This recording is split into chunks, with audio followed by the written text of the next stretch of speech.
No sé si a tu et passa, però a mi em resulta molt més fàcil dir les coses per escrit que cara a cara, sobretot si no són coses agradables a dir. Jo sóc una evitadora del conflicte nata. Pot ser si pròximament he de dir-li alguna cosa complicada o difícil a algú, també puc gravar-li un vídeo, perquè tampoc el tinc enfront, no? Seria com una mena de carta, una mena d'email, però amb distància i aprofitant tots els avantatges d'aquesta carència d'exposició. Doncs l'escriptor Franz Kafka havia de tindre aquest mateix problema que jo tinc de no saber ben bé com dir les coses complicades cara a cara, de temer que l'altra persona s'emprenye o que no reba bé eixa crítica o eixe comentari suposadament negatiu que tu estàs fent-li a una conducta, a una actitud o a una cosa que ha fet i que no t'ha agradat, que no t'ha sentat bé. Dic jo que Franz Kafka tindria aquest mateix problema perquè quan era adult, per tal de fer-li comprendre a son pare tot el que eixe pare li va fer patir, no només quan era xicotet, sinó també quan ja estava més crescudet, en lloc de quedar amb son pare i comentar-li cara a cara tot això que va fer i que a Franz no li va sentar gens bé, doncs va escriure-li una carta molt llarga. El tema és que al final, per unes coses i altres, son pare mai va arribar a llegir eixa carta, però tu sí que pots llegir-la, tu, voyeur del meu cor, perquè està publicada així, en este llibret, que es titula Carta al pare, clar, que és de Franz Kafka i està editat per Angle Editorial. Traduïda esta carta per Joan Ferrarons i Llagostera. A veure, dic això de voyeur perquè és que al final què estem fent quan llegim cartes o quan llegim diaris no publicats en la vida d'un escriptor o d'una escriptora? Doncs el que estem fent és xafardejar la seva vida. Nosaltres sabem si eixa persona voldria que estiguérem llegint esta carta, per exemple, o un dels seus diaris personals. No ho sabem, però com que som uns xafarders i ens enorgullim de ser-ho, ho fem i no passa res. Jo la primera, a mi m'encanta llegir diaris personals, m'encanta llegir correspondència privada, m'encanta saber totes aquestes coses que els autors i les autores probablement no volíem que sapiguérem de les seues vides, o sigui que, mea culpa, jo sóc la primera culpable de que llibres com estos existisquen, perquè jo els lliig. Així, a Carta al pare, el que tens és eixa carta que Franz Kafka, ja d'adult, va escriure-li a son pare per a retreure-li tot el que, segons Franz, son pare, que es deia Hermann, havia fet malament en l'educació del fill, en la criança, i que, segons Franz, va provocar que desenvolupara una personalitat molt insegura, molt tancada, molt incapaç d'establir relacions socials saludables. Però en tota aquesta sèrie de retrets que Kafka li fa a son pare, en realitat ell li dona una de freda i una de calenta, perquè en un moment li està dient que això que vas fer, pare, de deixar-me sense roba a la galeria de la casa, va fer que després jo tinguera malsons durant tota la meva vida, i al paràgraf següent li està dient que en realitat tu no vas tindre tant la culpa, perquè el meu temperament ja natural és ser molt insegur, i jo sé que tu això ho vas fer amb tota la bona intenció del món de portar-me per un camí que fora bo i positiu per a mi, per al meu desenvolupament com a persona. O sigui que Franz li reconeix a son pare que les coses que va fer amb el xiquet per a educar-lo, en realitat les va fer amb bona intenció, no? Amb la intenció d'enfortir-lo, de preparar-lo per a un món que pot ser, quan fora major, es comportaria de manera cruel amb ell. Però clar, Franz també li diu a son pare que ell no era com son pare volia que fora. I per tant, quan son pare comprovava que aquestes directrius que tractava de marcar-li al fill no estaven donant resultat, no estaven funcionant positivament, el pare es frustrava encara més, d'alguna forma enduria els seus mètodes. Això provocava alhora la frustració del fill i tot era un cercle viciós que va acabar provocant que la relació entre pare i fill fora insuportable. En esta carta, que feta llibre queda molt fineta, queda molt curteta, però clar, has de pensar que és una carta, o sigui, per a escriure una carta que ocupe tot això, ha de ser una carta ben llarga, ha d'estar plena de retrets. I de fet, n'hi ha molts que fan referència a anècdotes concretes, a situacions concretes, com per exemple aquesta que et contava d'una nit en què son pare, que estava cansat de sentir plorar al xiquet Kafka, el va tancar a la galeria sense roba pràcticament en ple hivern, amb mogolló de fred, i el va deixar allí plorant cridant durant molt de temps, durant minuts, que per a ell van ser hores pràcticament, d'alguna forma per a que escarmentara, per a que deixara de plorar. Però a banda d'anècdotes concretes també hi ha impressions, diguem-ne, més generals tant sobre el caràcter del pare de Kafka com sobre la influència que aquest caràcter i que els seus mètodes educatius van tindre en Franz. Que, per cert, l'obra de Franz Kafka s'ha llegit en múltiples ocasions, se n'ha fet crítica des d'una perspectiva psicoanalítica. No només perquè la psicoanàlisi estava de moda, estava sorgint i s'estava escampant pel món durant l'època en què Franz Kafka estava viu, sinó també després, posteriorment, molts crítics han tornat a l'obra de Franz Kafka tractant de trobar aquesta relació entre el que ell escrivia i la relació que havia mantingut i que mantenia amb son pare, perquè de fet son pare va sobreviure el fill, va viure més anys que Franz Kafka. Per a mi, esta carta al pare de Franz Kafka és sobretot un testimoni de com ton pare o ta mare o la teua figura de referència adulta, normalment, pot deixar-te una ferida de per vida, pot influir-te per a sempre, en este cas de forma negativa, però també pot ser de forma positiva, o de les dues formes alhora, perquè al final no tot és blanc i negre i una persona pot influir-nos negativament, però també positivament en un percentatge més o menys igualitari. Però en el cas de Franz Kafka queda ben clar que la influència ha sigut sobretot negativa, la influència del pare, m'estic referint ara. Per exemple, en el tema del matrimoni.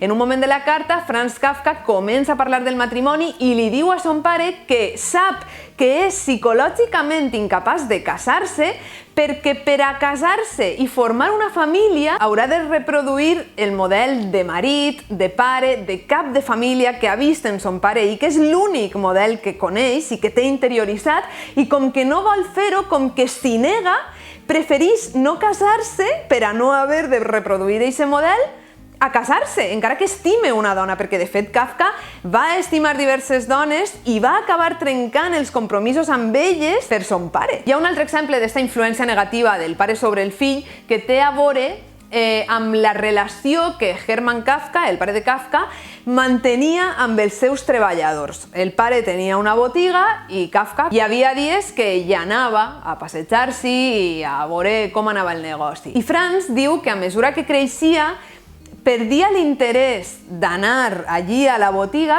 perquè s'adonava que son pare tractava molt malament els treballadors. Els cridava, els deia les coses de mala manera, els acomiadava a la mínima. Llavors, per a compensar aquest maltracte, Franz el que feia era ser superagradable, supersimpàtic amb els treballadors. Era com que així ell pensava que d'alguna forma rebaixava el maltracte al qual els tenia sotmesos son pare. El compensava d'alguna manera. Clar, això, més enllà de l'anècdota concreta, el que ens està dient és que Franz Kafka va interioritzar que no podia ser una persona natural, no només en presència de son pare, sinó en qualsevol situació, perquè si amb els treballadors de ton pare no pot ser natural perquè has d'estar tota l'estona pendent de ser molt agradable, molt simpàtic per a compensar el comportament de ton pare, després el xiquet Franz Kafka pot interpretar que aquesta forma de ser poc natural, poc espontània, molt esforçada, també l'ha de portar a altres àmbits de la seva vida, a altres relacions socials. I no és que son pare li diguera mira, com que jo sóc un dèspot amb els meus treballadors, tu, per favor, compensa tot això amb una actitud agradable, amb una actitud de fer-li la vida més fàcil a tothom. No és que li diguera això, ni molt menys, però el xiquet ho va interioritzar d'aquesta manera. I això, com et deia abans, em feia plantejar-me com les actituds dels adults poden influir sense que ells, els adults, se n'adonen en els xiquets que tenen al voltant i que encara estan en una fase de desenvolupament. D'altra banda, en esta carta, Franz Kafka també descriu moments en què ell notava la vulnerabilitat del pare, aquest home que semblava sempre fort, dur, incombustible, però que en certs moments també es trencava, també es venia avall, com qualsevol ésser humà. Ell parla, per exemple, de quan la mare de Kafka, l'esposa de son pare, va estar molt malalta i Franz Kafka veia com son pare plorava al costat de la mare malalta. I en aquests moments Franz Kafka se sentia alleujat, se sentia bé perquè podia veure que son pare no només tenia eixa façana de duresa absoluta, sinó que també tenia un cor, tot i que no li'l mostrara sovint. Això em feia pensar que realment els xiquets s'adonen de més coses de les que nosaltres pensem, o sigui, tenen una intuïció superdesenvolupada i no sempre hem de dir-los paraules per a que ells entenguen el que està passant en una habitació concreta, entre dues persones concretes, en un grup de persones. Els xiquets tenen moltíssima intuïció i aquestes impressions que se'ls queden gravades quan som xicotets poden influir-los quan són adults. Al final del llibre hi ha un epíleg del traductor de Joan Ferrarons i Llagostera que explica un poc la gènesi d'esta carta i també dona algunes pinzellades sobre la relació entre Franz Kafka i son pare i com va influir en l'obra de Franz Kafka. I després hi ha un recurs que també m'ha semblat molt interessant i molt útil, que és un arbre genealògic de la família de Franz Kafka, perquè en esta carta s'esmenten molts noms, moltes persones de la família. Doncs amb aquest arbre genealògic pots comprendre molt millor certes referències a familiars que Franz Kafka fa al llarg de la carta. Per exemple, ell et parla en alguna ocasió de dos germanets que va tindre i que van morir amb 1 any o 2 anys de vida aproximadament. Van ser dos germans mascles que Kafka va tindre i que, com et dic, van morir molt jovenets, i ell fa la deducció que aquestes morts tan prematures van influir son pare a l'hora d'entestar-se a educar Franz Kafka com l'únic membre que en el futur podria sostindre tota una família formada per dones. Estem parlant d'una altra època, òbviament, principis del segle XX, anys 10, anys 20, quan la societat era molt més masclista que ara i la figura de l'home era la figura que governava la família. Les dones no tenien pràcticament res a dir. I després, per exemple, gràcies a este arbre genealògic, també vaig descobrir que les 3 germanes dones de Franz Kafka van morir amb 1 any de diferència les unes de les altres, sent encara molt joves, i aquestes dates de defunció coincidien amb la Segona Guerra Mundial, amb els camps de concentració nazis. Total, que vaig estar investigant i efectivament les 3 germanes de Kafka van morir als camps de concentració nazis. Per això et dic que este arbre genealògic pot impulsar-te després a continuar investigant la vida de Kafka, la vida dels familiars de Kafka i adonar-te'n de com esta família pràcticament va acabar amb la Segona Guerra Mundial. Crec que la meva gata ha eixit en el vídeo, no? Sí. Si tot això et sembla molt depressiu i després del que t'he contat no tindràs ganes de llegir Carta al pare, perquè potser penses que no estàs tu per a retrets i per a influències patològiques entre pares i fills, no te'n vagis encara perquè tinc la secció lingüística, que igual t'anima una miqueta.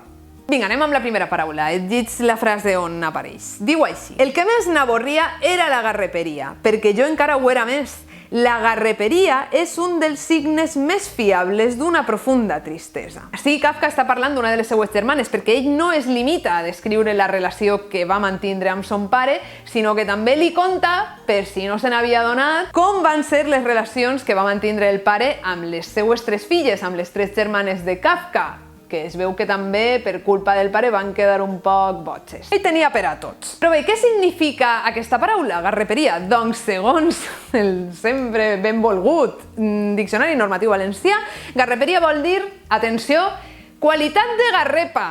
A mi m'encisa quan els diccionaris fan això. Busques garreperia i et diuen qualitat de garrepa. Busques bellesa i et diuen qualitat de vell. Escolta, diccionari, no sigues mandrós perquè els caràcters, les lletres, són gratuïtes. No et cobraran més euros per posar-ne més en una pàgina i compta'm què és la paraula que estic buscant.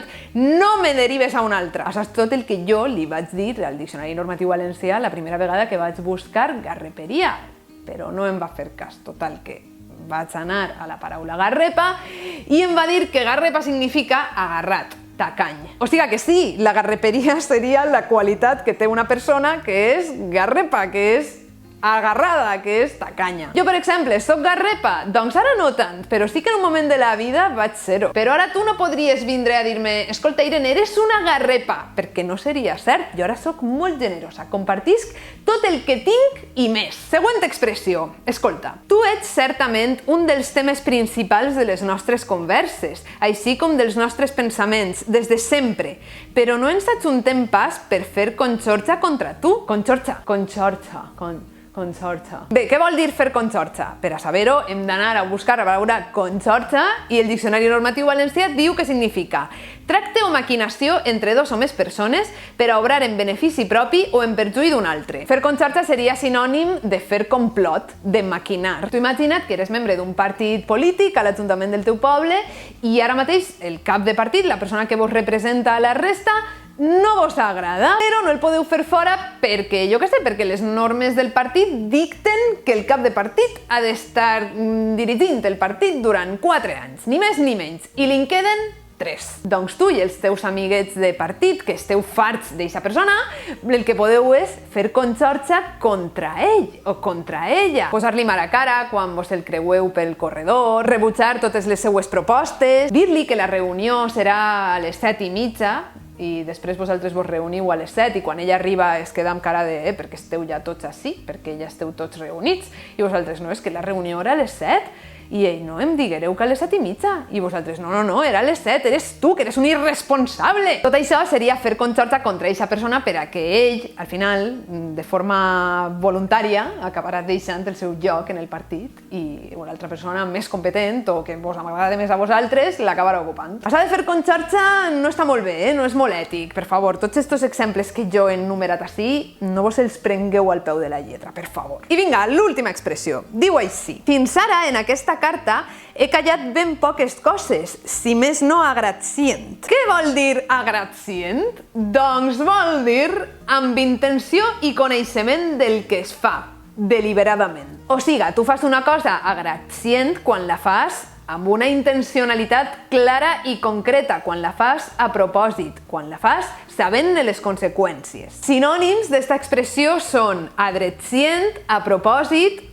o avisi, que jo aquesta no la coneixia, m'ha sorprès. Per exemple, tu podries dir a la nevera només em quedava una tomaca. Marc sap que m'encanten les tomaques i se la va menjar agradcient. Es va menjar la tomaca a vici. Això és tot. Espero que este vídeo t'hagi agradat pel que siga, perquè t'han entrat ganes de ser un voyeur i llegir aquesta carta al pare de Franz Kafka, o perquè alguns dels termes que t'he presentat i que estan presents també en aquest llibre t'han sorprès, no els coneixies, o sí? Però ara els has actualitzat a la teua ment. Jo, sempre que puga, continuaré parlant de llibres que tinguen a veure amb la vida privada dels autors i les autores que ens agraden, perquè sí, perquè vull que continuen existint, perquè a mi m'agrada xafardejar la vida de la penya. No de tota la penya, perquè, per exemple, la vida dels meus veïns no m'interessa massa, tot i que, si tinc l'oportunitat, no et dic jo que no els espie per la finestra, Però la vida dels escriptors, de les escriptores, doncs sí que m'agrada. M'agrada saber què va passar en les seues vides